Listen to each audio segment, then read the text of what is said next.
तो very good afternoon to all of students. कैसे हैं आप सभी लोग? मैं उम्मीद करता हूं आप सभी लोग अच्छे होंगे और टॉपिक जो भी आपको पढ़ाए जा रहे हैं वो आपको अच्छे समझ आ रहे होंगे। फिलहाल आज की क्लास में हम लोग एक न्यू चैप्टर स्टार्ट करने जा रहे हैं। The name of the chapter is inverse trigonometric function, प्रतिलोम त्रिकोणमितीय फलन, प्रतिलोम वृत्तीय फलन के नाम से भी इसे जानते हैं। हिंदी भाषी छात्र छात्राएँ भी ध्यान देंगे। टॉपिक का नाम क्या है? Inverse trigonometric function, inverse trigonometric function. ठीक है, समझेंगे भैया।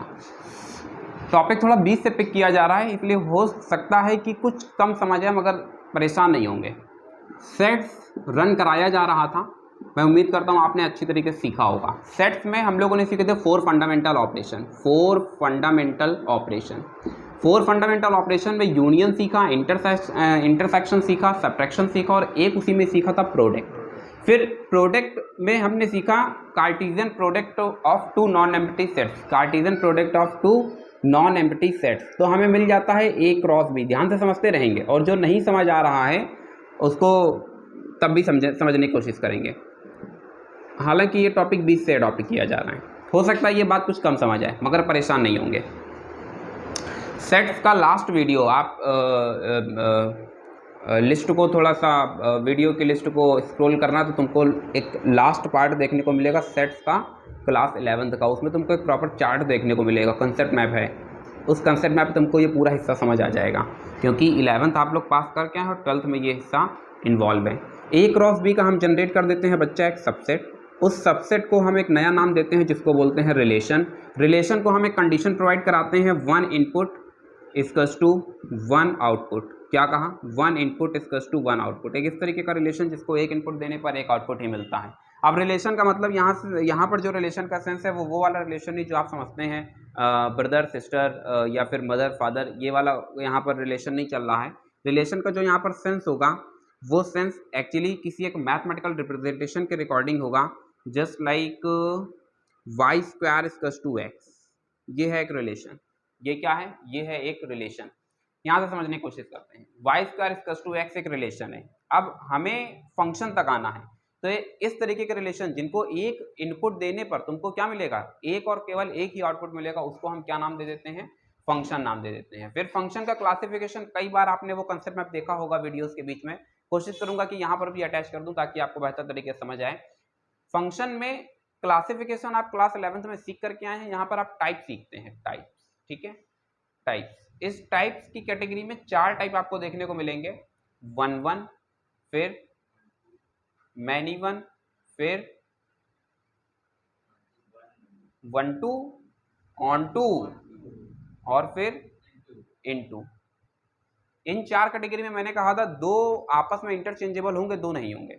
यानी अगर इन 2 की बात करें 1-1 और मैनी वन, तो ये कभी भी आपस में बदल नहीं पाएंगे। अगर कोई मैपिंग 1-1 है तो वो कभी भी मैनी वन नहीं होगी, और अगर कोई मैपिंग मैनी वन है तो फिर वो कभी 1-1 नहीं होगी।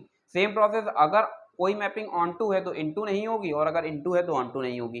यानी 4 मैपिंग में अब कुल मिलाकर एक क्लासिफिकेशन 2 के लिए हमारे पास बचा। जब वेरिफिकेशन की बात आएगी तो हमें केवल 1-1 प्रूफ करना है। अगर कोई मैपिंग 1-1 नहीं है तो फिर ये प्रूफ हो जाता है कि वो क्या है? वो मैनी वन है। सेम प्रोसेस ऑन-टू वेरीफाई करेंगे, अगर वो ऑन-टू नहीं है तो मतलब क्या हो गया? इन-टू हो गया। अब ये 2 आपस में नहीं बदल पाएंगे, यहाँ पर स्वैपिंग सिस्टम नहीं लागू होगा। बाकी इसके बाद यहाँ पर स्वैपिंग सिस्टम लागू हो सकता है, जस्ट लाइक दी मैंने कहा 1-1 और ये वाली ब्रांच ले ली, 1-1 ऑन-टू। ये जो 1-1 ऑन-टू वाली ब्रांच है इसको बच्चा बोलते हैं बाइजेक्टिव। इसको क्या नाम दिया गया? बाइजेक्टिव। 1-1 ऑन-टू मिलकर के क्या बना देता है? बाइजेक्टिव। बात समझे या नहीं समझे? 1-1 ऑन-टू मिलकर के क्या बनाता है? बाइजेक्टिव। 1-1 को एक और भी नाम से जानते हैं, क्या नाम है? 1-1 को एक और भी नाम से जानते हैं, 1-1 इंजेक्टिव। 1-1 इंजेक्टिव। ऑन-टू को किस नाम से जानते हैं? सरजेक्टिव। सरजेक्टिव। ये इसका दूसरा नाम क्या है? इंजेक्टिव। इसका दूसरा नाम क्या है? सरजेक्टिव। दोनों को मिला करके जो बन जाता है वो क्या बन जाता है? बाइजेक्टिव। अब कोई भी मैपिंग हम लोग यहाँ पर सीखने जा रहे हैं, देखो अगर इसका क्लासिफिकेशन कर दें तो फंक्शन को बहुत डीप में आपको सिखा करके आए हैं, आप अच्छे तरीके से जानते हैं, इसलिए फंक्शन से आपको कोई प्रॉब्लम नहीं है। फंक्शन का ही एक पार्ट होता है ट्रिग्नोमेट्रिक, यानी ट्रिग्नोमेट्रिक फंक्शन को अगर हम कंप्लीटली देखते हैं तो वहां से भी आपको कोई दिक्कत नहीं है, क्लास 11 से आप कवर करके आए हैं। यहाँ पर एक जो समझने वाली बात है वो क्या चल रही है, वो इनवर्स, ये इसी ब्रांच को डिस्कस करने की कोशिश कर रहे हैं। अब हम लोग यहाँ तक पहुंच चुके हैं, यानी फंक्शंस के टाइप्स में आ चुके हैं और इसमें हमने सीखा 1 1 on 2। अब याद रखना ये जो बाइजेक्टिव है ये हमारे काम की मैपिंग है। जो मैपिंग बाइजेक्टिव होती है बस वही इन्वर्टिबल होती है। क्या कहा? इन्वर्टिबल। सर लैंग्वेज कुछ कम समझ आ रही है। इन्वर्टिबल मतलब ही इन्वर्स है। इन्वर्टिबल मतलब ही इन्वर्स है। इन्वर्टिबल मतलब जो इन्वर्स के योग्य हो। बात समझे या नहीं समझे? Invertible means a function which is able to inverse. Clear?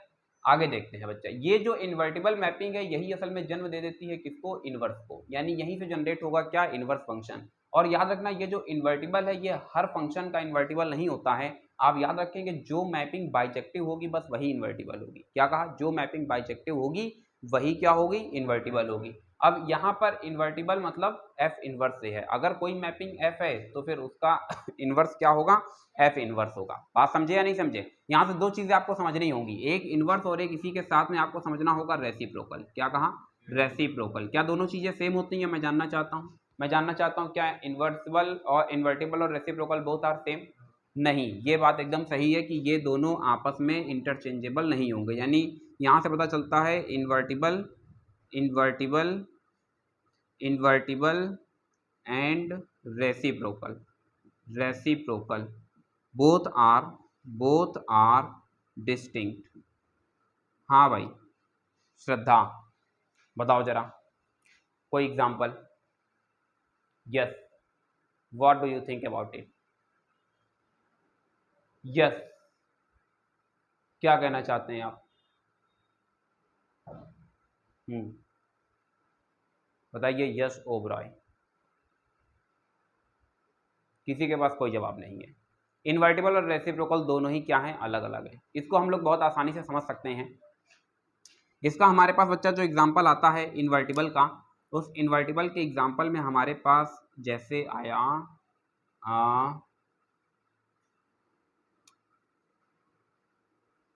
Sine x sine inverse x. क्या कहा? Sine inverse x. ठीक है। और रेसिप्रोकल की जब हमने बात की तो रेसिप्रोकल से जनरेट हो जाएगा क्या? Sine x inverse. यानी साइन एक्स इनवर्स एक्चुअल में है क्या? 1/sin x, जिसको हम लिखते हैं क्या? cosec x। क्या इतनी बात समझ पाए? क्या इतनी बात बेहतर तरह से समझ पाए? क्या चीज़ें कुछ समझ आ रही हैं या कुछ कम समझ आ रही हैं? इससे पता चलता है कि बच्चा जो साइन इनवर्स एक्स है वो असल में साइन एक्स इनवर्स नहीं है, क्योंकि आप जानते हैं साइन इनवर्स एक्स कभी भी cosec x के इक्वल नहीं होता है। इससे पता चलता है दोनों चीज़ें अलग अलग हैं। हालांकि कुछ डिफरेंट टाइप ऑफ फंक्शंस में रेसिप्रोकल ही क्या होता है? इनवर्स होता है, लेकिन हमेशा ये बात सही नहीं होती है। जैसे कि हमने कहा x का इनवर्स क्या होगा, तो आपने कहा x इनवर्स होगा। अरे यार x का इनवर्स क्या होगा, तो आपने कहा सर 1/x को ही तो लिखते हैं x इनवर्स। और हम पूछें इसका रेसिप्रोकल क्या होगा, तब भी वही होगा। बात समझे या नहीं समझे? तो अभी क्या है, रेसिप्रोकल और इनवर्स दोनों क्या हो चुके हैं? सेम हो चुके हैं। लेकिन ये बात हमेशा लागू नहीं होती, इसका हमने एक एग्जाम्पल यहाँ पर अडॉप्ट किया हुआ है। तो कुल मिलाकर के मुझे लगता है कि शायद अभी आपको समझ आया होगा कि इन्वर्टिबल जो हम सीख रहे हैं, जो इन्वर्स फंक्शन सीखने जा रहे हैं, उसमें इन्वर्स का सेंस क्या है। तो इन्वर्स वही मैपिंग इन्वर्टिबल होती है जो मैपिंग कैसी होती है? 1 1 on 2 होती है। यानी जो मैपिंग कैसी होती है? बाइजेक्टिव होती है। यानी हम पूछें किन फंक्शंस का इन्वर्स जनरेट हो पाएगा, तो आप कहेंगे सर उन्हीं, हाँ, जो मैपिंग बाइजेक्टिव होंगी उन्हीं का इन्वर्स संभव है। हम पूछें क्या हर फंक्शन का इन्वर्स निकाला जा सकता है, तो आप क्या रिप्लाई करेंगे? नहीं, हर फंक्शन का इन्वर्स नहीं निकाला जा सकता है। तो फिर किन फंक्शंस का इन्वर्स निकाला जा सकता है? हाँ, जो फंक्शंस बाइजेक्टिव की कंडीशन को होल्ड करेंगे केवल उन्हीं का जनरेट हो पाएगा क्या? इन्वर्स। बाकी किसी का इन्वर्स नहीं जनरेट हो पाएगा। हालांकि बाइजेक्टिव मैपिंग कुछ कम समझ आ रही है क्योंकि टॉपिक को बीच से अडॉप्ट किया हुआ है, फंक्शन पढ़ाया नहीं है, परेशान नहीं होंगे, जल्दी फंक्शन को स्टार्ट करेंगे। हाँ, यहाँ से देखते हैं बाइजेक्टिव के लिए मैंने कल आपको एक टेस्ट पढ़ाया था। क्या टेस्ट का नाम था? टेस्ट का क्या नाम था?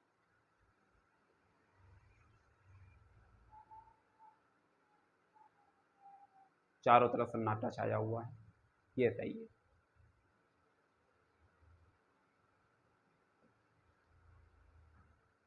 Horizontal line test. अब ये जो टेस्ट है बच्चा, ये आपके सिलेबस में नहीं है, मगर कॉम्पिटेटिव एग्जाम्स की दृष्टि से मोस्ट इंपॉर्टेंट है। बात समझे या नहीं समझे? क्यों? क्योंकि ये हमको एक special type of feature provide कराता है। अगर हमारी कमांड ग्राफिकल सोल्यूशन पे है तो हम फंक्शन का ग्राफ ट्रेस करेंगे और उसके बाद में इस लाइन, ये जो हॉरिजॉन्टल लाइन टेस्ट है, इससे पास करेंगे तो एग्जैक्टली हमको पता चल जाएगा फंक्शन बाइजेक्टिव है या नहीं है। अदरवाइज बाइजेक्टिव निकालने के लिए अभी अभी आपने देखा कि 1-1 एक अलग कंडीशन होल्ड करानी पड़ेगी, ऑन टू एक अलग कंडीशन होल्ड करानी पड़ेगी, और फिर उसके बाद हम बता पाएंगे कि ये असल में बाइजेक्टिव है या नहीं है। तो हॉरिजॉन्टल लाइन टेस्ट आपके लिए एक बोन है, इसलिए इस वरदान को जरा संभाल करके रखें। तो हॉरिजॉन्टल लाइन टेस्ट में हम क्या करते हैं, कोई भी ग्राफ है और उस ग्राफ में किसी भी तरीके का ग्राफ बना हुआ है, उसमें एक हॉरिजॉन्टल लाइन हम ट्रेस करते हैं और हम देखते हैं कि वो हॉरिजॉन्टल लाइन क्या ग्राफ को कट कर रही है। अब याद रखना ये हॉरिजॉन्टल लाइन एक्स एक्सिस के क्या होती है, पैरेलल होती है, तो ये अबव और बिलो कहीं पर भी हो सकती है, ठीक है। अब ऐसा नहीं है कि ये ग्राफ कुछ इस तरीके से हमने ट्रेस कर दिया, सपोज किया ये हमने ग्राफ ट्रेस कर दिया और इस ग्राफ की ट्रेसिंग के बाद में आप लाइन को यहाँ ट्रेस कर रहे हो और आप बोल रहे हो नहीं सर ये तो कहीं पर कट ही नहीं कर रहा है। तो हॉरिजॉन्टल लाइन टेस्ट का मतलब ये है कि लाइन कैसी होगी, हॉरिजॉन्टल होगी which is parallel to the X axis. अगर ग्राफ ऊपर बना हुआ है तो यहाँ से पास कराओ, बात समझे। यानी कुल मिलाकर के आप इस तरीके की ढेरों लाइन ट्रेस कर सकते हैं, ठीक। अगर वो ग्राफ को एक्जैक्टली 1 पॉइंट पर इंटरसेक्ट करती है, कितने पॉइंट्स पर, एक्जैक्टली 1 पॉइंट पर, तो इसका मतलब वो मैपिंग कैसी हो चुकी है, बाइजेक्टिव हो चुकी है। अदरवाइज फिर मैपिंग बाइजेक्टिव नहीं है। क्या मेरी बातों को समझ पाए, क्या मेरी बातों को बेहतर तरह से समझ पाए, क्या मेरी बातों को समझ पा रहे हैं, बोलो जरा। y equals to X square, क्या ये मैपिंग बाइजेक्टिव होगी, y equals to X square, क्या ये मैपिंग बाइजेक्टिव होगी, y equals to X square. कम बात समझ आती है सर, पहले ग्राफ ट्रेस कर दीजिए। हाँ बताइए कैसे ट्रेस होगा graph, how to trace this graph, y equals to X square. Upward parabola है, डाउनवर्ड पैराबोला है, राइट हैंडेड, लेफ्ट हैंडेड, या इनमें से कोई नहीं। बहुत लंबे समय के बाद आज मुलाकात हो रही है इसलिए जनता कुछ परेशान है, कोई बात नहीं। X square equals to 4ay ये रहा, x square equals to 4ay का ग्राफ बच्चा ये रहा। इसको हम किससे पास कराने जा रहे हैं, हॉरिजॉन्टल लाइन टेस्ट से पास कराने जा रहे हैं। भैया ये देखो पास करा दिया। अरे ग्राफ कितनी जगहों पर कट हो रहा है, 2 जगहों पर कट हो रहा है। क्या ये बाइजेक्टिव को होल्ड करेगा, नहीं करेगा। इसका मतलब कि अगर हम पूछें कि इसका इन्वर्स जनरेट कर पाएंगे, नहीं कर पाएंगे। क्या मेरी बातों को समझ पाए, क्या मेरी बातों को बेहतर तरह से समझ पाए, ठीक है। अब देखो क्योंकि ये अभी हम तुम्हें कुछ अलजेब्रिक फंक्शंस पर चीजें सिखा रहे थे, हमारा जो मेन चैप्टर है उसका नाम है इनवर्स ट्रिग्नोमेट्रिक फंक्शन। क्या कहा, इनवर्स ट्रिग्नोमेट्रिक फंक्शन। इनवर्स यहाँ तक क्लियर कर दिया है, ठीक है।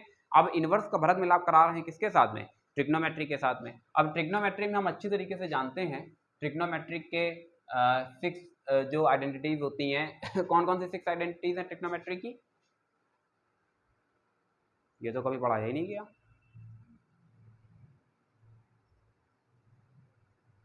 ट्रिग्नोमेट्री की 6 आइडेंटिटीज कौन कौन सी हैं, sine cos tan cot sec cos, sine cos tan cot sec cos. बड़ा ये सब रिकॉर्ड हो रहा है, ये सब तुम्हारे घर वालों को भेजा जाएगा, बात समझेगी नहीं समझे। Sine cos tan cot sec cos sec, एक बार नहीं ढेरों बार मैंने ग्राफ पढ़ाया और आप लोग बार बार बोल रहे थे कि सर ये ग्राफ कुछ कम समझ आ रहे हैं, और मैं बार बार आपको बहला फुसला करके एक ही बात समझाता था कि बच्चा इसको सीख लो, ये ज़रूरी है, ठीक। ग्राफ ट्रेस कर रहे हैं, ग्राफ ट्रेस कर रहे हैं, किसका ट्रेस कर दिया जाए, साइन का। चलिए जनता की डिमांड है साइन,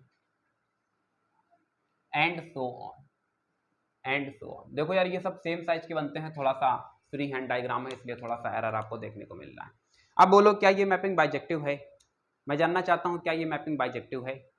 ये जो ग्राफ बना हुआ है आप वहां नहीं देखिए, आप यहां पर देखिए, ये जो ग्राफ बना हुआ है क्या ये मैपिंग, ये ग्राफ किसका है, this is the graph of, हाँ, y equals to sine x। मैं जानना चाहता हूं कि क्या ये मैपिंग बाइजेक्टिव है, हाँ सही है, ये मैपिंग बाइजेक्टिव नहीं है। अब देखो अगर ये मैपिंग बाइजेक्टिव नहीं है तो यहां से ये क्लियर होता है कि फिर इसका इन्वर्स पॉसिबल नहीं है, यानी इन्वर्टिबल नहीं है, ठीक है। लेकिन जब आप अपनी ही बुक को देखते हैं, एक्सरसाइज 2.1 देखते हैं, तो वहां पर आपको साइन इन्वर्स कॉस इन्वर्स देखने को मिल रहा है।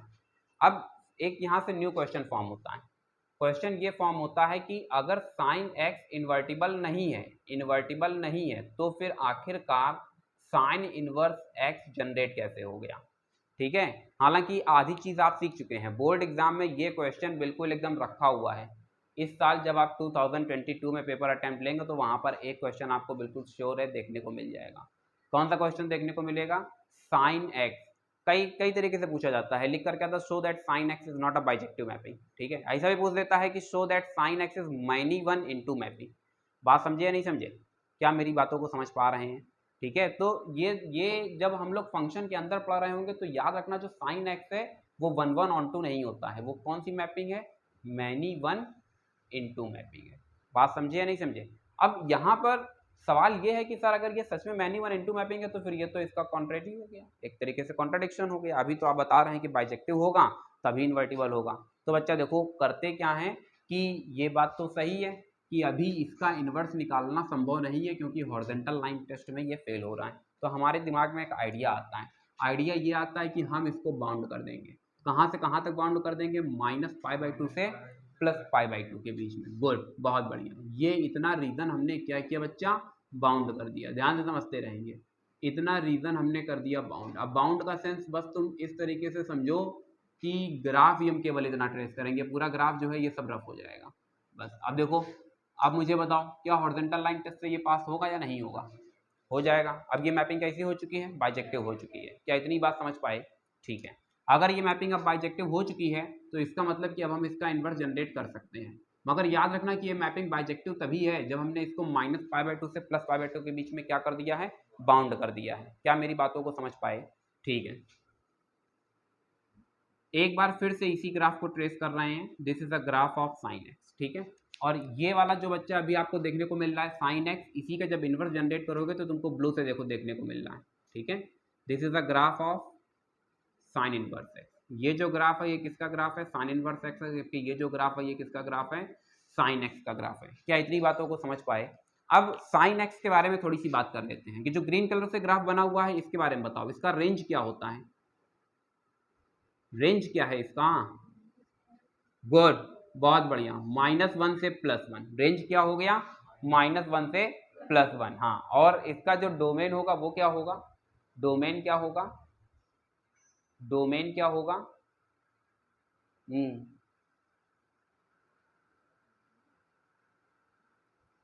हाँ, जल्दी से फटाफट।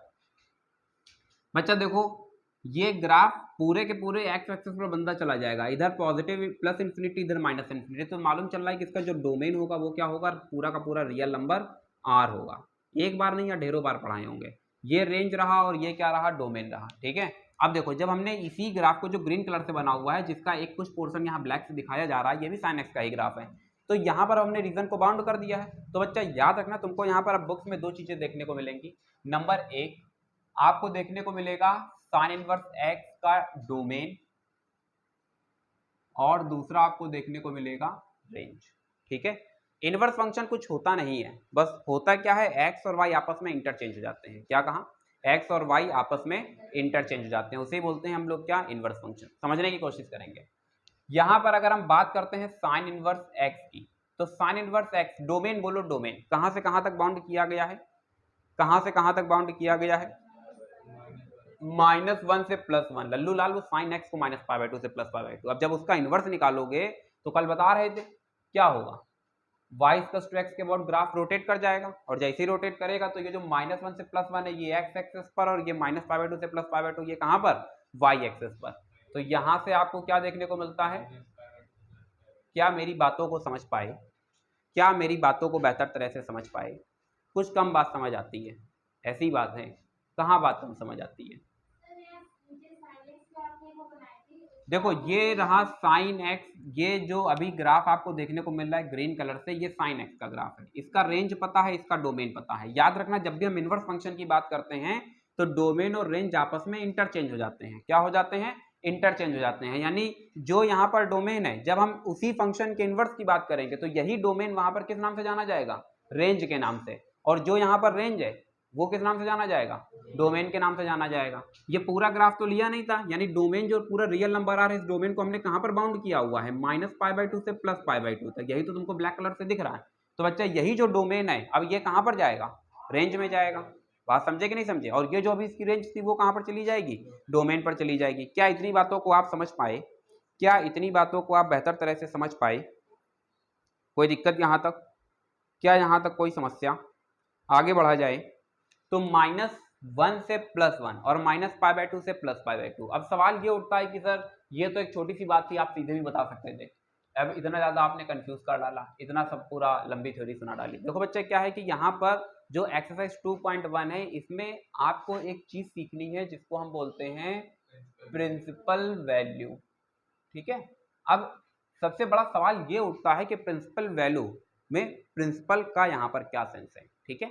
तो प्रिंसिपल का सेंस देखो बच्चा ये होगा, अगर हमसे कुछ नहीं कहा जाता है, क्या कहा, अगर हमसे क्वेश्चन में कुछ नहीं कहा जाता है, केवल प्रिंसिपल वैल्यू कहा गया, तो वो अंडरस्टूड है कि हम ग्राफ को बाउंड कर रहे हैं कहाँ से कहाँ तक, -π/2 से +π/2 तक। ठीक है, अब एक दूसरा क्वेश्चन यहाँ से ये होता है कि क्या हमेशा यही रहेगा, तो हमेशा ये नहीं हो सकता, ये तो मेरा मन था -π/2 से +π/2 बाउंड करने का। आप चाहें तो ये +π/2 से ले करके कहाँ तक बाउंड कर दें, हाँ, अरे अरे पागल हो गए हो क्या, 3π/2, π/2 से कहाँ तक, 3π/2 तक, π/2 से कहाँ तक, 3π/2 तक। ये भी बच्चा होल्ड करेगा। अब इस सिचुएशन में ये वाला जो ग्राफ है ये रफ हो जाएगा, ये भी अभी 1-1 की कंडीशन और ऑन टू की कंडीशन को होल्ड कर रहा है। कोई समस्या यहाँ तक, क्या इतनी बात समझ पाए, आगे बढ़ा जाए। तो कुल मिलाकर के अब अगर हम यहाँ से ग्राफ को डिस्कस करते हैं π/2 से 3π/2 तक के बीच में, तो इस सिचुएशन में भी ये बाइजेक्टिव की कंडीशन को होल्ड करेगा और ये अपना इनवर्स जनरेट कर लेगा। ठीक है, प्रिंसिपल वैल्यू का सेंस केवल इतना होता है कि हम उसको इनिशियली -π/2 से +π/2 पर बाउंड कर रहे हैं। कई बार आपको क्वेश्चन में कॉम्पिटेटिव एग्जाम्स में, कुछ अच्छे कॉम्पिटेटिव एग्जाम्स में आप पार्टिसिपेट करेंगे, बिटसाट हो गया, ये बिरला इंस्टीट्यूट वाले कंडक्ट कराते हैं, VIT हो गया, वहाँ पर इस तरह के क्वेश्चंस मैंने देखे हुए हैं। वो साइन इनवर्स एक्स को कहाँ से कहाँ पर डिस्कस करना चाहते हैं, π/2 से 3π/2 पर डिस्कस करना चाहते हैं। तो कंफ्यूज नहीं हो जाना कि आपने तो -π/2 से +π/2 पढ़ा हुआ है, वहाँ क्या दे दिया गया। पूरी थ्योरी समझ आ गई, प्रिंसिपल का सेंस समझ आ गया कि प्रिंसिपल वैल्यू का मीनिंग क्या होगा। क्या प्रिंसिपल वैल्यू का मीनिंग समझ आ गया, मतलब हम ग्राफ को बिल्कुल इनिशियली जहाँ पर वो फर्स्ट टाइम 1-1 ऑन टू की कंडीशन को होल्ड कर रहा है, उसी जगह से हम उसे डिस्कस करना चाह रहे हैं। आगे बढ़ा जाए तो बच्चा यहाँ तक पूरी राम कहानी थी किसकी, प्रिंसिपल वैल्यू की। याद रखना इसमें जो भी हमारा आउटपुट होगा वो कहाँ से कहाँ पर बाउंड होना चाहिए, -π/2 से +π/2 पर बाउंड होना चाहिए। ये बिल्कुल बच्चा वैसे ही है जैसे हम तुमसे कहें कि sin x = 2, then what is the value of x। अगर हमने कहा sin x की वैल्यू 2 है तो x की क्या वैल्यू हम ले जिससे कि हमको sin x 2 मिल जाए, क्या आंसर होगा, क्या आंसर होगा,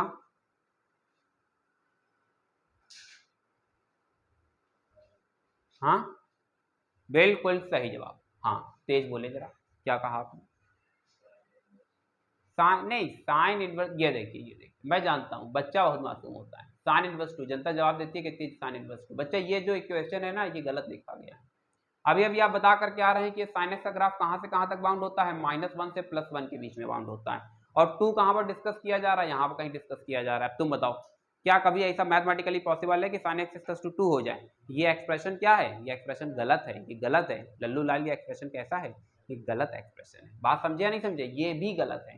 सेम प्रोसेस, अगर ये बात तुमको समझ आती है तो तुमको रेंज का सेंस समझ आ रहा होगा कि रेंज का यूज क्या है। ठीक है, इसी तरीके से अब क्योंकि हम यहाँ पर रेंज सीख चुके हैं तो हम तुमसे पूछें कि साइन इनवर्स sin 3π/4 का आंसर क्या होगा, तो आपको ऐसा 3π/4।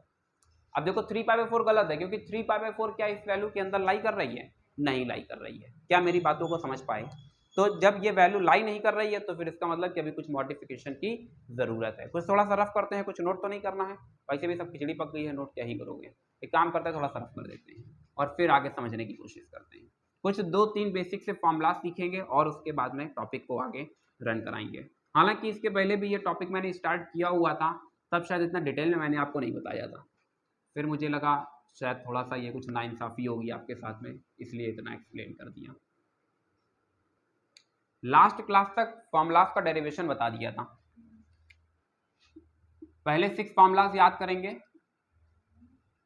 साइन इनवर्स साइन एक्स क्या होगा, कॉस इनवर्स कॉस एक्स क्या होगा, फिर टेन इनवर्स टेन एक्स क्या होगा, फिर कॉट इनवर्स कॉट एक्स क्या होगा, फिर सेक इनवर्स सेक एक्स क्या होगा, और फिर कॉसेक इनवर्स कॉसेक एक्स क्या होगा। ये कुल मिलाकर के 6 फॉर्मूलाज हमारे पास रहे। इन्हीं का एक जुड़वा भाई भी था, बताओ क्या था, बिल्कुल सही जवाब। नहीं बेटिया ये तो यही सुना रही है, हाँ साइन, ये बात सही है, इस बात में दम है, इस बात को सम्मान दिया जाएगा। ये सेकंड 6 फॉर्मूलाज, इसमें साइन इनवर्स के अंदर आर्गुमेंट क्या है, साइन एक्स। इसमें क्या है, साइन का जो आर्गुमेंट है वो साइन इनवर्स एक्स है, यहाँ से एक्स देखने को मिलता है। फिर कॉस इनवर्स एक्स की वैल्यू क्या जनरेट होती है, एक्स, फिर टेन टेन इनवर्स एक्स की वैल्यू क्या जनरेट होती है, एक्स, फिर कॉट, बहुत बढ़िया, बहुत सुंदर, फिर सेक, सही है, और last cosec, cosec inverse x की वैल्यू जनरेट हो जाती है एक्स। ठीक है, ये 6 फॉर्मूलाज, ये 6 फॉर्मूलाज आपको याद हो चुके होंगे, और इसी के साथ में 3 नए फॉर्मूलाज और याद कर लेते हैं। कौन सा, sine inverse minus X equals to, बहुत बढ़िया, फिर cos inverse minus X equals to pi minus cos inverse X, pi minus cos inverse X, फिर tan inverse minus X equals to minus tan inverse X. इतने से अपना काम चलता रहेगा, इतने से अपना काम चलता रहेगा। हालांकि याद रखना, जब कॉट इनवर्स माइनस एक्स की बात करेंगे तो pi minus cot inverse X बना देता है, कंफ्यूज नहीं हो जाना। कुछ थोड़ा सा पहले कुछ आसान से प्रॉब्लम्स देखते हैं और उसके बाद में फिर आगे बढ़ते हैं, ठीक रहेगा। अगर हमने 6 ट्रिग्नोमेट्रिकल आइडेंटिटीज पढ़ा हुआ है तो उसी के साथ में हम लोग सीखेंगे 6 इनवर्स ट्रिग्नोमेट्रिकल फंक्शंस, और वो हमारे पास यहाँ पर देखो टेबल कंस्ट्रक्ट करवा रहे हैं। ठीक है, पहले कुछ क्वेश्चंस बताते हैं फिर टेबल बताएंगे, वरना फिर तुम्हें लगेगा कि आज पता नहीं क्या ही पढ़ा दिया है। क्वेश्चंस पुट अप करो एक्सरसाइज से। Exercise 2.1, exercise 2.1 NCERT text book हम लोग डिस्कस कर रहे हैं। मेरी बुक से है पेज नंबर 47। हाँ, क्वेश्चंस डिस्कस करेंगे। We have to find out the principal value. Question number 1 में यही बात लिख दिया गया है कि इस एक्सरसाइज के जितने भी क्वेश्चन है सब में आपको क्या जनरेट करना है, प्रिंसिपल वैल्यू जनरेट करना है। ठीक है, हाँ, पहले कुछ आसान से प्रॉब्लम्स बताते हैं। उन आसान से प्रॉब्लम्स में अभी जैसे कि मैंने आपको कुछ रेंज और डोमेन का बता रहे तो शायद कुछ कम समझ आ रहा हो, तो उसकी हम चर्चा ही नहीं करेंगे, बगैर डोमेन रेंज के ही हम प्रिंसिपल वैल्यू निकालेंगे। हाँ, कोई एक क्वेश्चन पुट अप करो।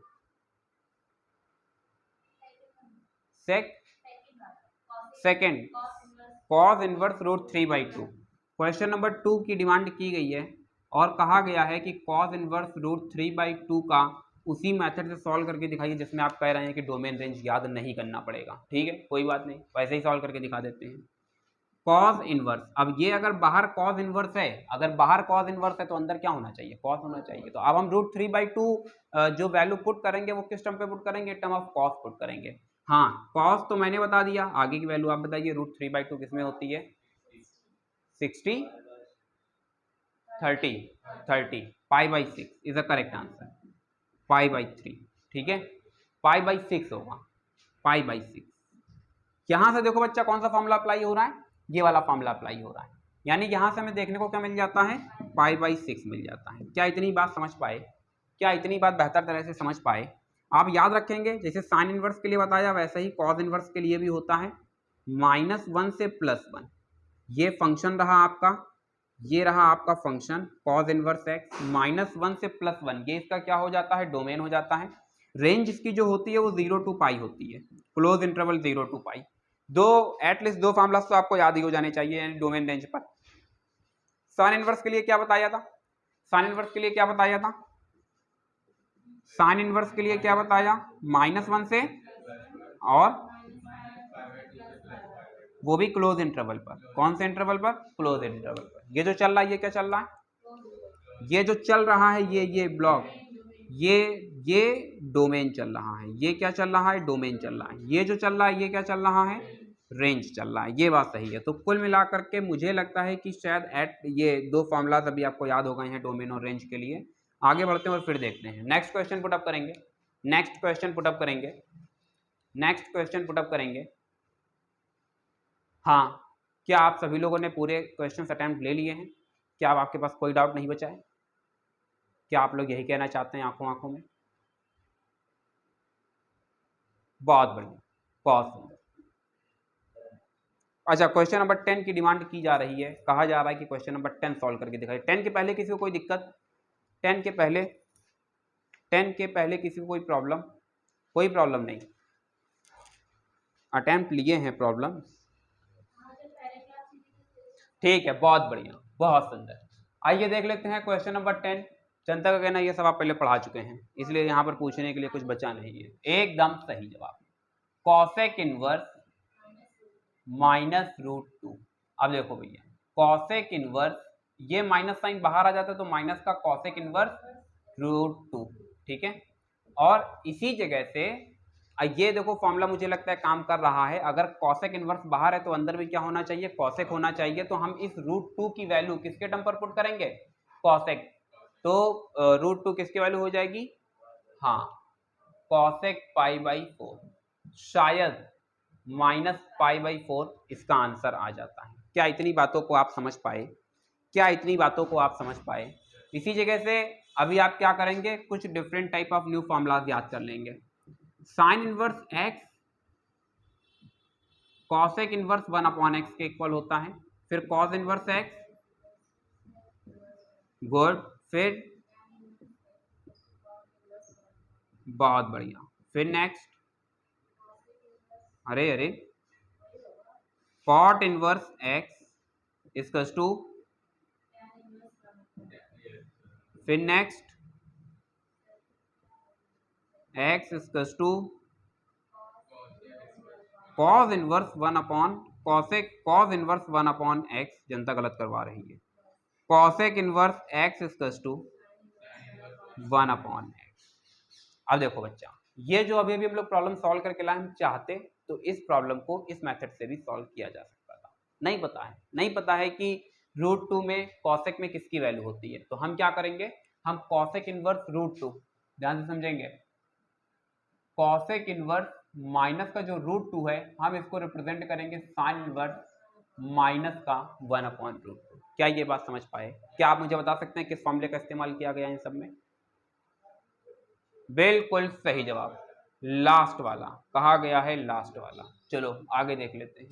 यहां से sign inverse minus theta actual में किसके इक्वल होता है, माइनस साइन इनवर्स थीटा। आपको ये फॉर्मूला देखो देखने को मिल रहा है, इसका इस्तेमाल कर दिया गया तो माइनस का साइन इनवर्स 1/√2। नेक्स्ट फिर क्या कर दिया गया, माइनस साइन इनवर्स। अब बच्चा ये तो बहुत छोटी बात है, अब ये ना कहना कि सर ये भी ना पता हो तब क्या करेंगे। ओवरऑल हमें मिल के जाता है -π/4। आपने देखा जो यहां से आंसर आ रहा था वही यहां से आंसर आ रहा है। इस तरीके से इस एक क्वेश्चन को अटेम्प्ट करने के हमारे पास कितने मेथड हो चुके हैं, 2 मेथड हो चुके हैं। मैं उम्मीद करता हूं कि ये भी सोल्यूशन आपको बेहतर तरह से समझ आ रहा होगा। आगे बढ़ते हैं और फिर समझने की कोशिश करते हैं कि क्या हो सकता है। कुछ नोट करेंगे, बस एक लास्ट पॉइंट बताते हैं फिर नोट करना। जैसे यहाँ पर कॉसेक इनवर्स बताया, सॉरी कॉस इनवर्स बताया, साइन इनवर्स बताया, सेम पैटर्न पर अब किसके लिए बताने जा रहे हैं, कॉसेक के लिए। यार 10 का कोई केस ही नहीं आया है, कॉसेक का आ गया इसलिए कॉसेक का बता रहे हैं। अब कॉसेक की जब बात करते हैं तो कॉसेक का जो बच्चा डोमेन होगा वो पूरा का पूरा real number r -1 to +1, open interval -1 to +1, और जो इसकी रेंज जाएगी वो जाएगी -π/2 से +π/2 ओपन इंटरवल। क्या इतनी बातों को समझ पाए, क्या इतनी बातों को समझ पाए? आगे बढ़ा जाए, ये क्लोज इंटरवल पर रहेगा, ये क्लोज इंटरवल पर रहेगा, -π/2 से +π/2, और इसमें 0 को माइनस कर देंगे। ठीक है, आगे बढ़ा जाए। ये किस ब्याज पर लाए हैं जरा इसको भी देख लेते हैं। कॉसेक का जो ग्राफ होता है वो बताओ, what is the graph of cosec x? हाँ साइन एक्स का रेसिप्रोकल तो होता है, ग्राफ में कैसे उल्टा करोगे? ये है बच्चा, ये जो ब्लैक से दिख रहा है ये कॉसेक एक्स का ग्राफ है, जो ब्लू से है वो किसका है, साइन इनवर्स एक्स का। ठीक है, ये वाली जो वैल्यू होती है कहाँ से कहाँ तक होती है, हाँ ये -1 से +1 तक होती है। अभी अगर हम साइन कॉसेक के ग्राफ को देखें तो हमें साफ साफ पता चल रहा है कि ये पूरा का पूरा जो सिस्टम है इसमें डोमेन पूरा रियल नंबर r आपको देखने को मिलेगा, और जो रेंज होगी वो रेंज -1 से +1 के बीच में लाई नहीं करेगी, उसके बाद सभी जगहों पर होगी। वही चीज़ वहाँ पर आपको देखने को मिल रही है। यहाँ पर आप कुछ पॉइंट्स देख रहे हैं, जैसे ये एक वर्टिकल लाइन है, ये देखो, ये और इन दो के बीच में आपको कुछ गैप देखने को मिल रहा है। तो ये लाइन हो गई, ये वाली भी लाइन, सेम ये वाली भी लाइन, इनको एजम्प्टोट्स बोलते हैं। एजम्प्टोट्स मतलब होता है अनंत की स्पर्शी। अनंत की स्पर्शी मतलब कहीं इन्फिनिटी में जाकर के टच करेगी, अदरवाइज टच नहीं करेगी। ठीक है, तो इसी ब्याज पर यहाँ पर लिखा गया है r open interval -1 to +1 and -π/2 to +π/2 close interval -0। क्या इतनी बात समझ पाए? यानी कुल मिलाकर के अगर नहीं समझ आया है तो एटलीस्ट 2 तो आपको तैयार हो ही गए होंगे। आप इन 2 को अच्छी तरीके से तैयार करेंगे और फिर आगे देखते हैं कि क्या हो सकता है। फटाफट नोट करेंगे।